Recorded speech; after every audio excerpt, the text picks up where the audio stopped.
Hi అండి.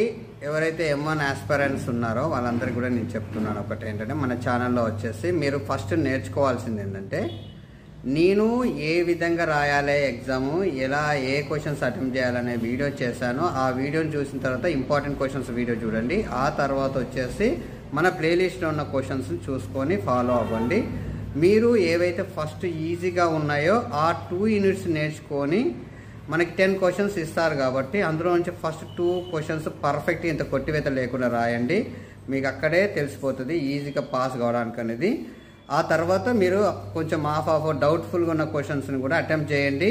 ప్రతి question attempt చేయాలి. క్వశ్చన్ అటెంప్ట్ చేయకుండా రావద్దు, నాకేం రావట్లేదని వదిలేసి రావద్దు. ఖచ్చితంగా మీరు క్వశ్చన్స్ అన్నిటి కూడా క్వశ్చన్ నెంబర్ క్లారిటీగా వేసి అటెంప్ట్ చేసి రండి. ఓకేనండి. మన ఛానల్ని ఫాలో కావండి, సబ్స్క్రైబ్ చేసుకోండి, లైక్ చేయండి. ఏమైనా డౌట్స్ ఉంటే కామెంట్ రూపంలో తెలియండి. Thank you. All the best.